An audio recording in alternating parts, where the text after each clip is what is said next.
El padre ama a sus hijas. Capítulo 9. ¿Por qué las mujeres pelean entre sí? Si lo analizan por un momento, reconocerán que esta declaración es cierta: las mujeres pelean entre sí. He aquí 3 fuertes razones del por qué. 1.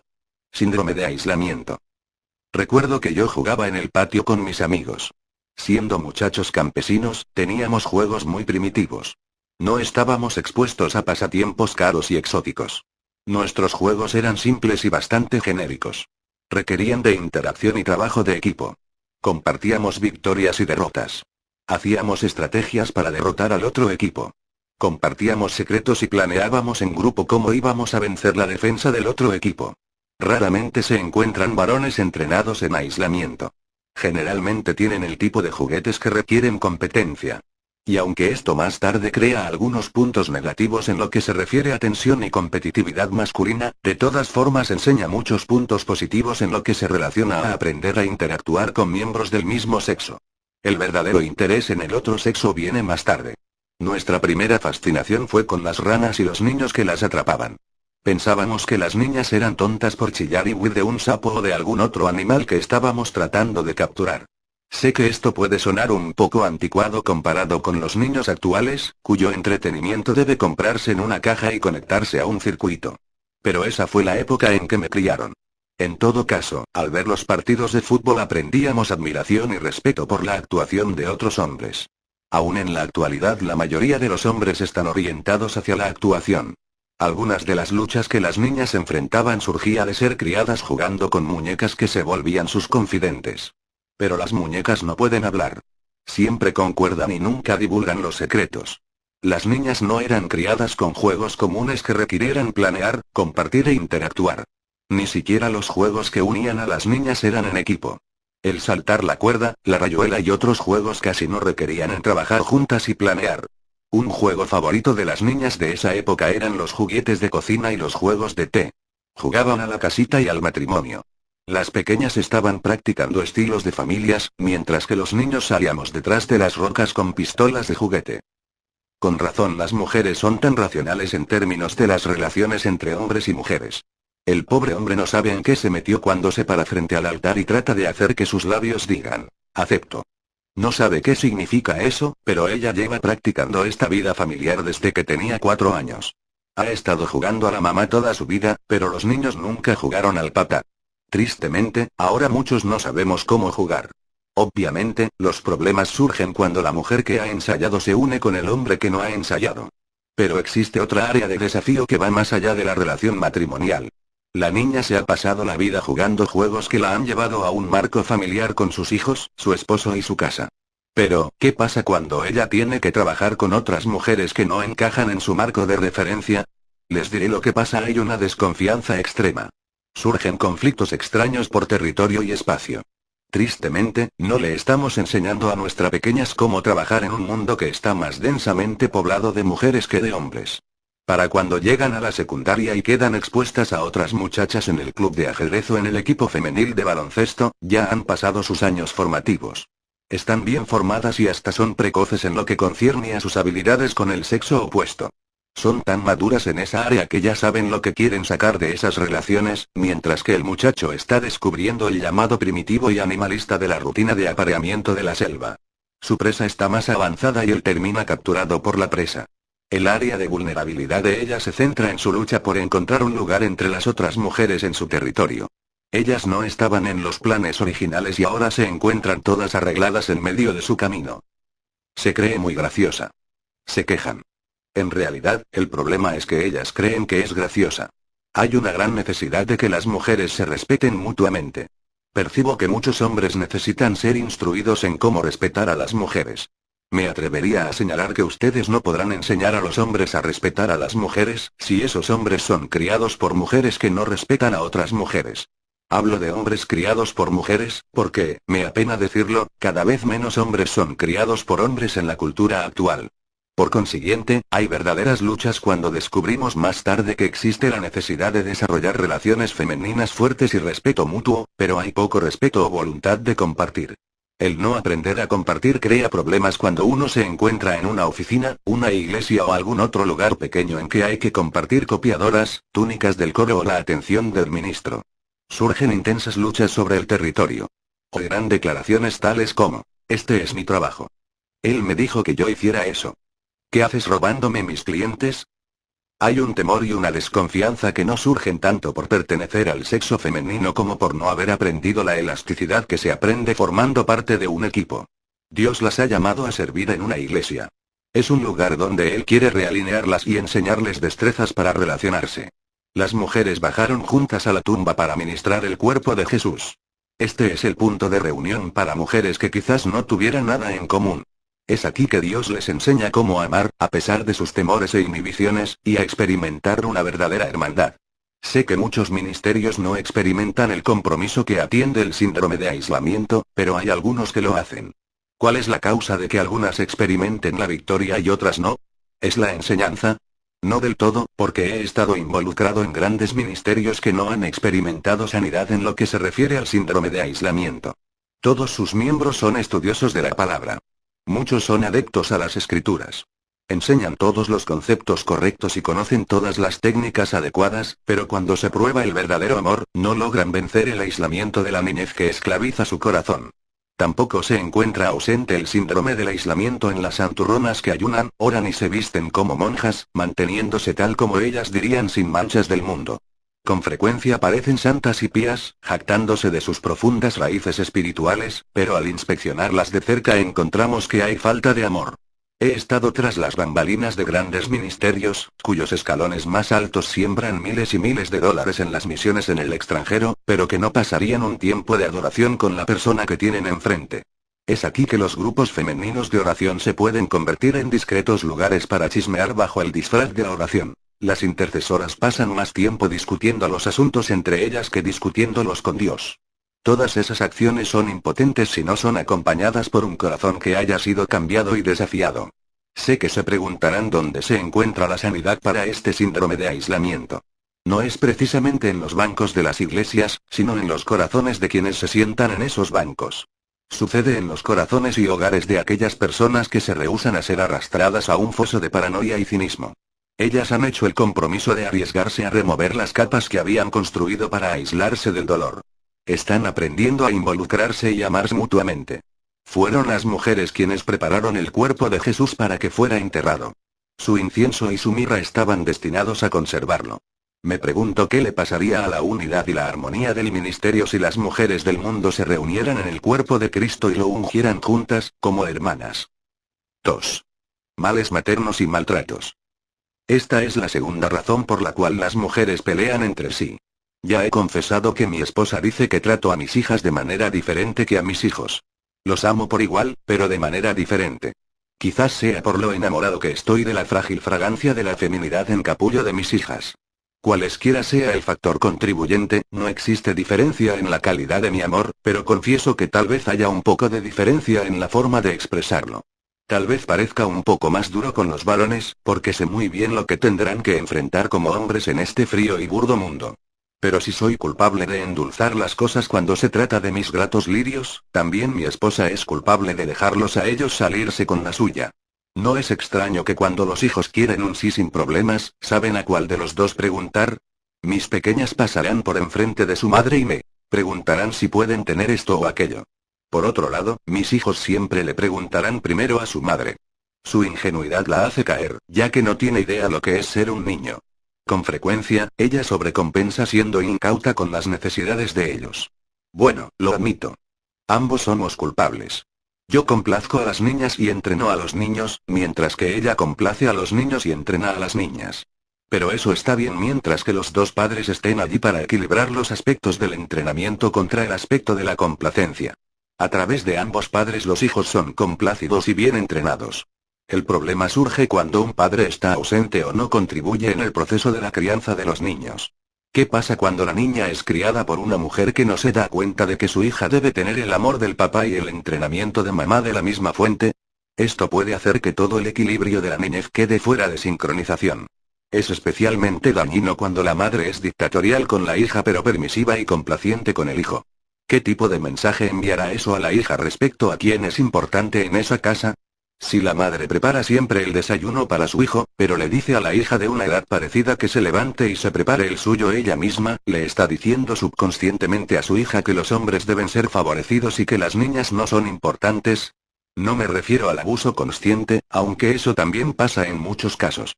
A veces, cuando una mujer de la que han abusado cría a una hija, ella trata de prepararla demasiado contra los vientos fríos y amargos de la única vida que ha conocido.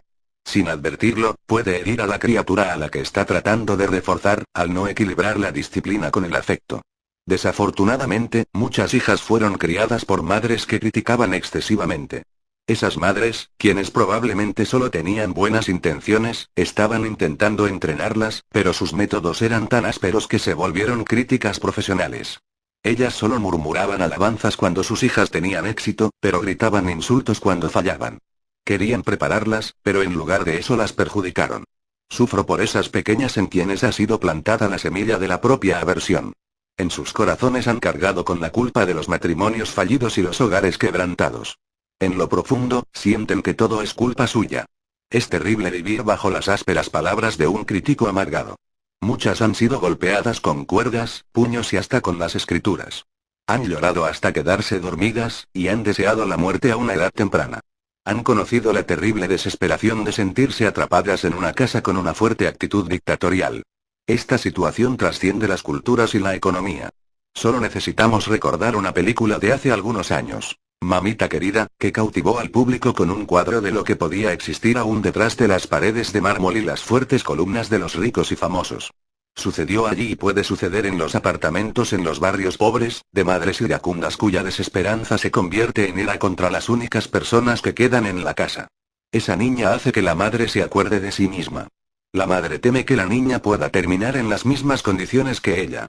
Por consiguiente, la madre tiene una rabieta y la hija se encuentra encerrada en una pesadilla. Ya sea que la actitud se exprese en los extremos que acabo de describir o solo en un pequeño vestigio de prejuicio, es un área de preocupación legítima. Muchas mujeres mantienen un doble estándar cuando se trata de lo que esperan de sus hijas en comparación de lo que requieren de sus hijos. Este problema se amplifica cuando el papá no da el balance con los instintos masculinos de fascinación por el opuesto. Hay muchas relaciones de madre e hija que son enteras, saludables y vibrantes, y las aplaudo. Mi preocupación no es por aquellas que son sanas, sino por lo fragmentado. Siempre me emociona ver a quienes han encontrado el éxito. Ellas son el testimonio que fortalece a los empobrecidos emocionalmente, con la fe que necesitan para saber qué puede hacerse. Respondiendo Jesús, les dijo: los que están sanos no tienen necesidad de médico, sino los enfermos. Lucas 5:31. Entiendan que el ministerio verdadero es para los necesitados.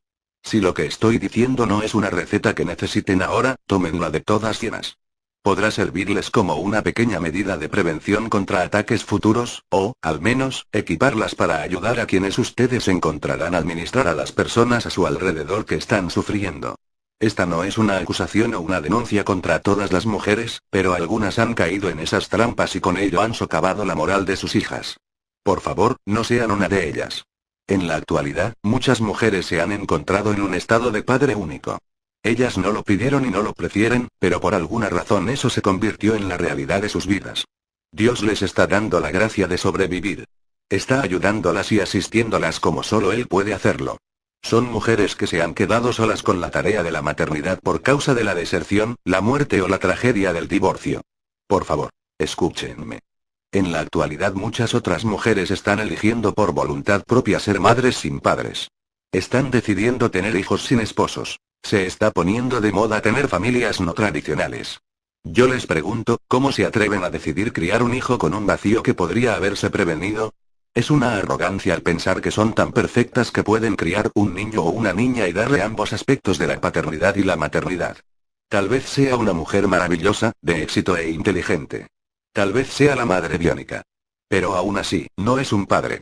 Ya sea que la sociedad quiera admitirlo o no, Dios dio niños al matrimonio. El hombre y la mujer fueron desafiados juntos a ser productivos.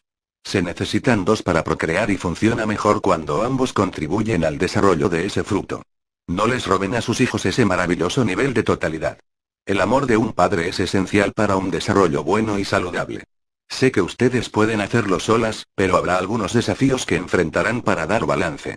Hay demasiados desafíos para que ustedes escojan ese aprieto para sí mismas. Pero si por alguna razón se encuentran solas criando a sus hijos, Dios es poderoso. Ustedes pueden hacerlo, pero no podrán hacerlo sin la ayuda de su Padre Celestial, cuya sabiduría se volverá una fuente de recursos para ayudarlas y guiarlas en su camino. Si ustedes no son cristianas, deténganse y entréguenle su vida a Jesús, antes de permitir que su dolor contamine la forma en que influyen en sus hijos. Si han sido víctimas de algunos de los abusos mencionados en este libro, o si sus batallas de niña fueron pequeñas injusticias que causaron dolores secretos, quiero recomendarles al Padre que nunca las dejará ni las olvidará. Nadie puede alejarlas de sus favores. Él está esperando para darles lo que se han perdido. Su sangre puede sanar el desgarramiento. Esta es la tercera razón por la que las mujeres pelean entre sí. Muchas han sufrido de abusos y maltratos. Cuando hemos sido oprimidos surge un cierto sentido de inferioridad. Este mundo en el que vivimos es excelente para decirle a diversos grupos: quédate en tu lugar. Aprisionamos a las personas con estereotipos y las castigamos si se escapan del papel que hemos asignado. Hace años la tendencia dominante en el pensamiento occidental era que el lugar de la mujer se circunscribía a la cocina. Se la trataba como un ciudadano de segunda clase. Se le negaba el derecho a votar. Asombrosamente, el terrible racismo solo tiene rival en el sexismo, que también se pone firme y dice: presente. Cuán trágico es que hayamos permitido que el color y la forma del envase distorsionen nuestra percepción de su contenido. Hace algún tiempo me entrevistó una reportera inteligente y vibrante de un noticiero religioso. Quería escribir un artículo sobre mí para su periódico. Tras años de invertir, ahorrar y luchar con retos económicos, mi esposa y yo finalmente habíamos llegado a un punto en que pudimos comprar la casa de nuestros sueños. Nos conmocionó darnos cuenta de que no todo el mundo compartía nuestro entusiasmo. Nos encontramos teniendo que defender nuestro derecho a la vida, la libertad y la búsqueda de la felicidad. Verán, este pequeño periódico de una ciudad del sur consideraba inapropiado que un hombre de Dios tuviera una casa agradable o tuviera éxito en los negocios. Enviaron una reportera para ridiculizarnos por comprar nuestra casa. Bueno, comencé la entrevista intentando explicar que he predicado el Evangelio desde todos los niveles económicos, como Pablo. He sido humillado y he tenido abundancia. He dormido en chozas y predicado en garajes. Pasaron años antes de poder tener abundancia y experimentar algunas de las amenidades del mejor lado de la ciudad. Pero ahora he dormido en departamentos de lujo y comido caviar. Soy un testimonio vivo de que Dios responde a las oraciones. A pesar de todo eso, el mensaje aún es el mismo: Jesús salva. Sé vivir humildemente, y sé tener abundancia. En todo y por todo estoy enseñado, así para estar saciado como para tener hambre, así para tener abundancia como para padecer necesidad. Filipenses 4:12. De cualquier modo, intenté explicar que soy tanto hombre de negocios como ministro. Dios ha bendecido abundantemente a ambas áreas. Pero también quería que ella entendiera que había habido veces que al predicar no lograba reunir dinero para la gasolina para regresar a casa. Dios me bendijo soberanamente para tomar el tipo de decisiones de negocios que le dieran un semblante de seguridad a mi familia. ¿Por qué sería eso una desgracia en la comunidad secular, y hasta entre cristianos mal informados?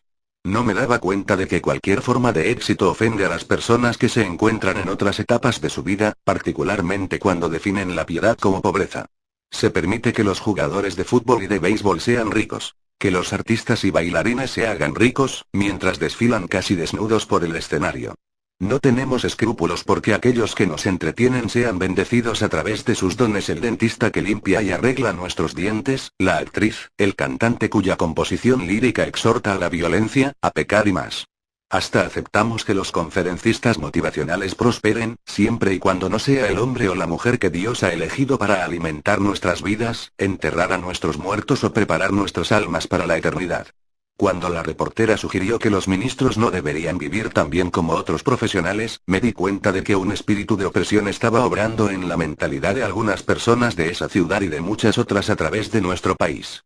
Ella razonaba que Jesús fue pobre y no le complacería que aquellos que le servían tuvieran cualquiera de esas ventajas. En respuesta le señalé que Jesús no era pobre. Si lo hubiera sido, no hubiera sido capaz de mantener a Juan, un hijo de empresario que dejó todo por seguirlo, a Mateo, un cobrador de impuestos que dejó atrás sus cuentas, o a Pedro, un pescador que abandonó las redes, poniéndolos en su personal, trabajando a tiempo completo durante 3 años. Ellos deben de haber tenido algún tipo de paga. Eran hombres con familia. Haber tenido algún tipo de paga. Eran hombres con familia. Porque si alguno no provee para los suyos, y mayormente para los de su casa, ha negado la fe, y es peor que un incrédulo. Primera de Timoteo 5:8. Jesús tenía un tesorero. Juan 12:4, 6. 13:29. Necesitas un tesorero si no tienes dinero. Él tenía que pagar impuestos. Mateo 17:24, 27. Aunque era el hijo de un carpintero, jamás he leído que pasara su precioso tiempo construyendo muebles. Necesitábamos de sus palabras más de lo que necesitábamos sus construcciones. De hecho, a una edad tan temprana, como a los 12 años, comenzó a dejar saber a su familia que su negocio eran los negocios de su padre. Entonces él les dijo: ¿por qué me buscabais? ¿No sabíais que en los negocios de mi padre me es necesario estar? Lucas 2:49. Hasta cuando lo llevaban de juzgado en juzgado, él no parecía un mendigo. Mientras él moría en la cruz, su ropa era la envidia de los hombres mundanos que lo crucificaron. Su túnica era tan hermosa que los mal pagados soldados romanos se la jugaron al pie de la cruz, tratando de obtener esa túnica sin costura.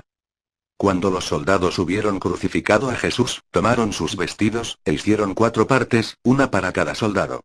Tomaron también su túnica, la cual era sin costura, de un solo tejido de arriba a abajo. Entonces dijeron entre sí: no la partamos, sino echemos suerte sobre ella, a ver de quién será.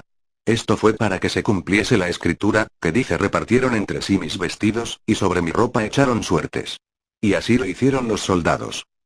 Juan 19:23, 24. Finalmente le dije a la reportera: no hace muchos años los medios la estarían entrevistando a usted porque como mujer no debería ser una reportera.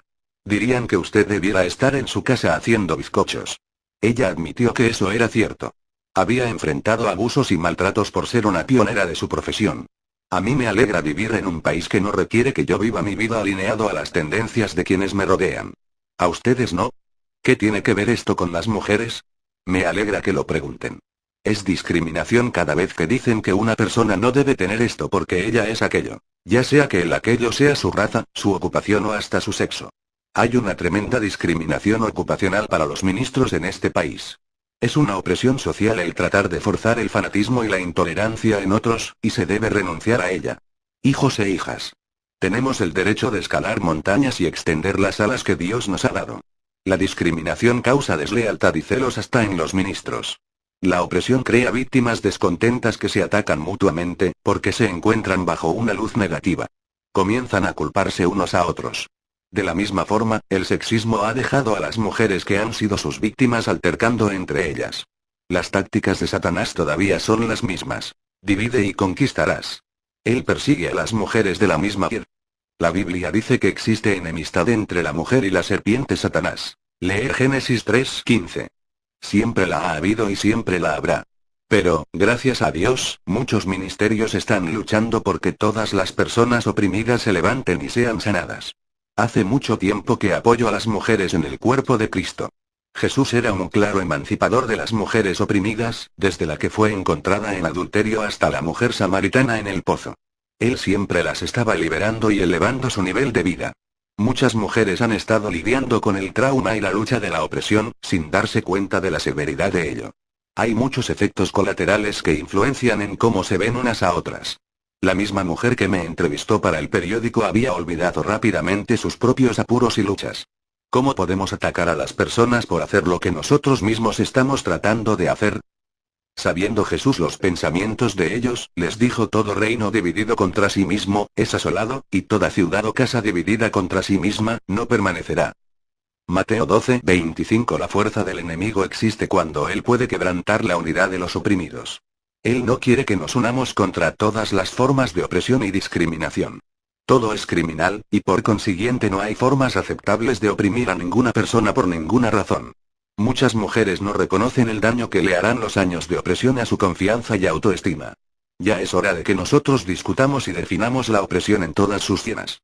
Su fuerza radica en la habilidad de esconderse y dividir.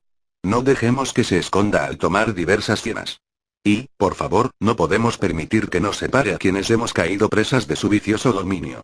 La reportera y yo concluimos con un respeto mutuo más profundo, debido a que las vidas de ambos habían sido atacadas por aquellos que nos decían: quédense en su lugar y manténganse callados.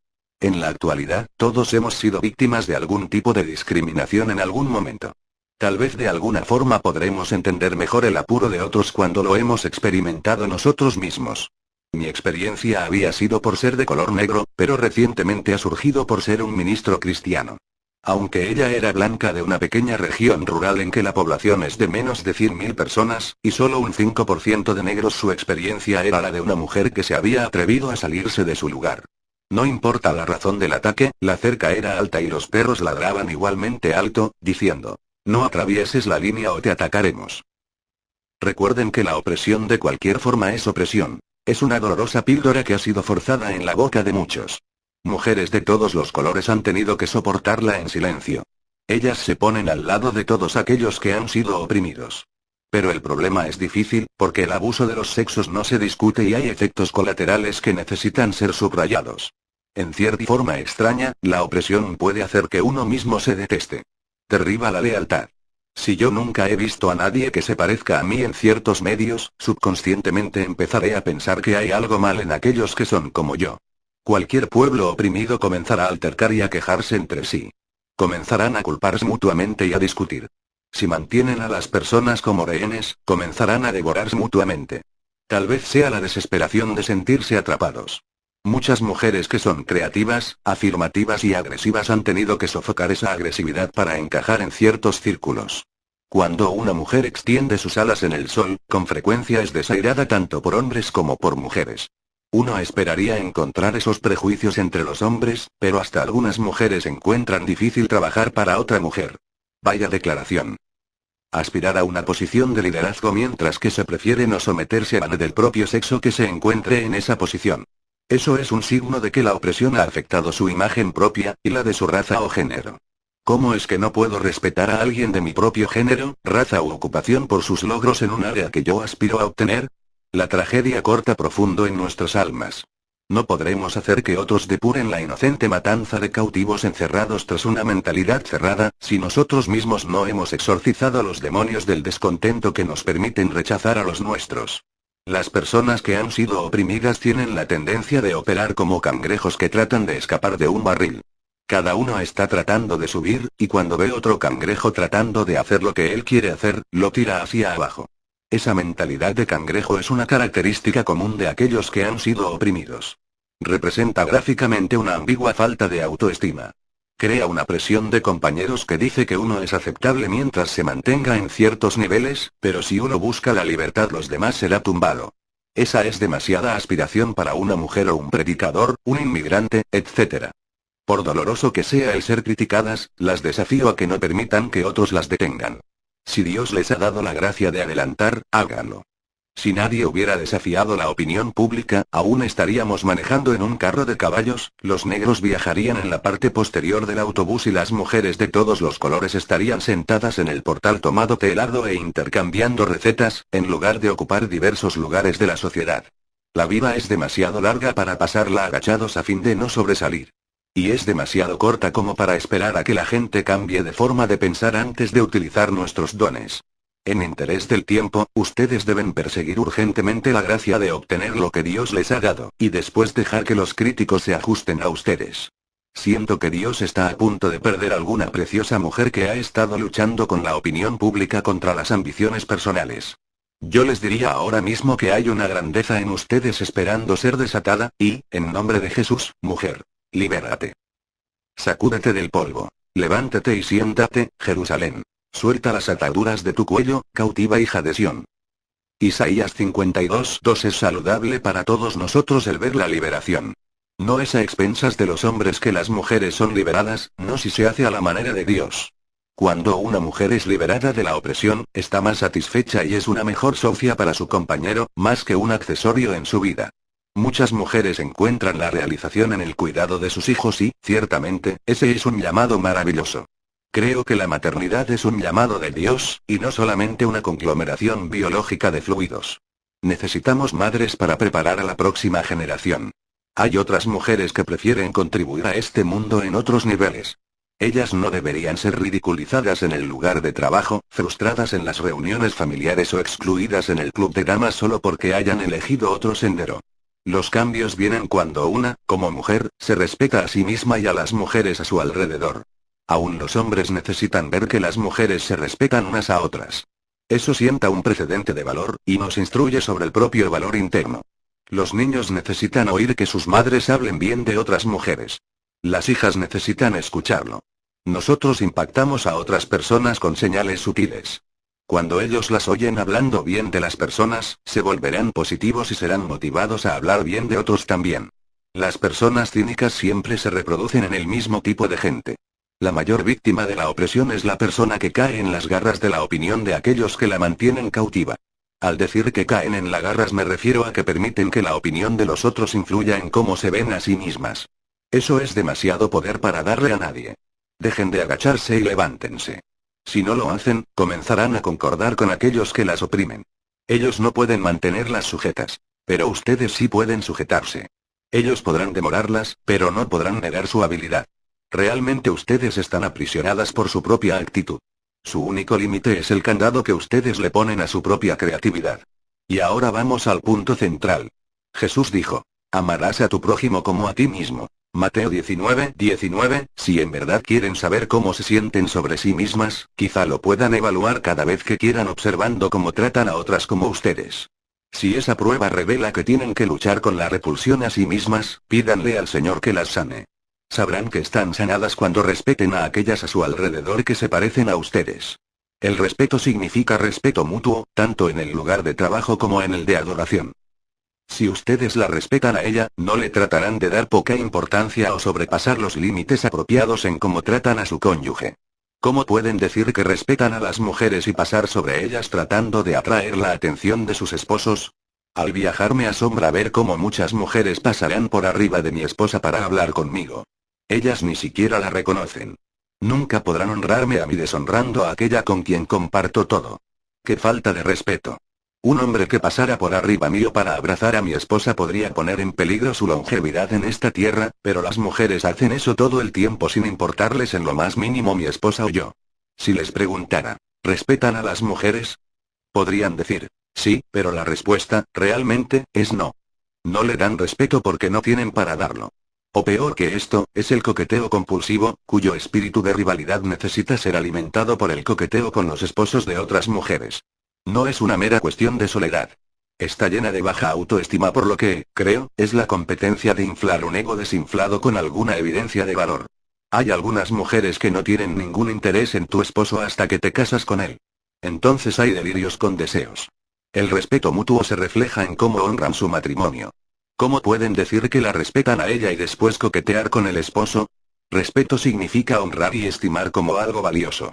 Si esta actitud comenzara en nuestras iglesias, traería una verdadera sanidad para aquellas mujeres que han tenido problemas para confiar hasta en amistades y relaciones cercanas. Esto podría empezar una increíble ola de sanidad. Pero empieza en el corazón de una mujer que dice: me rehúso a asesinar el carácter, los derechos y el estilo de vida de mi hermana. La trataré como si yo fuera ella, y como si ella fuera yo. Nunca subiré trepando a través de ella. Quebrantaré la maldición de los oprimidos y por consiguiente destruiré el cáncer que está comiéndose el corazón de muchas mujeres. Hemos examinado algunas de las contribuciones al fallecimiento de las relaciones femeninas. La lista no está completa, pero hemos tocado los celos y las relaciones entre madres e hijas. No creo que la lista de problemas sea tan importante como la de respuestas. ¿Qué se puede hacer para tender un puente sobre el golfo que las divide de las otras mujeres? ¿Cómo pueden invertir en la autoestima de sus hermanas? ¿Qué afirmación pueden dar que sea provechosa para una mujer lastimada? Miren en lo profundo de su corazón, más allá de sus dolores y rechazos. Más allá de los hábitos que han creado en su trato de otras mujeres. Tienen que hurgar en el corazón recreado que el Espíritu Santo ha puesto en ustedes, permitiendo que Dios las use como enfermeras de misericordia. Tienen que cambiar el mundo de una persona a la vez. Si tienen una hija a la que hayan estado criticando, empiecen con ella. ¿Qué importa quién tiene razón o quién no, si pierden a su hija? Aun si tienen que llamar al otro lado del país, llámenla. Explíquenle por qué no siempre la han apoyado tanto como hubieran querido. Háblenle de su propio dolor. Díganle que ella merece saber por qué la rabia cayó sobre ella. Pídanle perdón y díganle que quieren que la relación se sane. Tal vez no cambie enseguida. Se necesita mucho más que una vuelta en U para cubrir la distancia y el tiempo que viajaron en la dirección equivocada. Pero es un paso en la dirección correcta, y si siguen el curso acertado, llegarán en tiempo a donde debieran estar. Tal vez sea su madre o su hermana con quien han tenido problemas. Tal vez han debilitado lo que debiera ser una fuerte relación. Hoy, en el nombre de Jesús, tomen la iniciativa y comiencen a corregir el daño. No sean infantiles discutiendo quién pegó primero. Ustedes son mejores que eso. Dios está tratando con su corazón y ustedes deben ir hacia la sanidad. Le han estado pidiendo a Dios que restaurara lo que habían perdido. Bueno, esto es parte de ello. Arreglen las cosas. No culpen a nadie. Solo permitan que el Espíritu Santo obre. Su carne clamará, vendrá el temor del rechazo, pero muchas no tienen nada que perder. Su relación se está muriendo de todas llenas. Toda la comunicación entre ustedes solo ha sobrevivido a través de aparatos. No pueden adorar a través de esto. Dios quiere sanar su corazón. Es mi oración que permitan que la luz brille sobre ustedes, como un canal de expresión para alguien que necesita que lo animen. Es un hábito que vale la pena formar. Si ustedes lo dan, recibirá medida buena, apretada, remecida y rebosando darán en vuestro regazo. Lucas 6:38. Hijas mías, yo no les permitía pelear cuando eran pequeñas. No permitan que más tarde la vida las convierta en mujeres odiosas y cínicas que siempre tienen algo negativo que decir de la otra. Ustedes son hermanas. Están certificadas por la sangre de su padre. Dios las bendiga. Estoy orando por ustedes. Si te gustó el canal, suscríbete y dale me gusta. No cuesta nada y ayuda muchísimo. Si desea descargar este libro de manera digital, en la descripción del vídeo se encuentra el link para la descarga y la contraseña.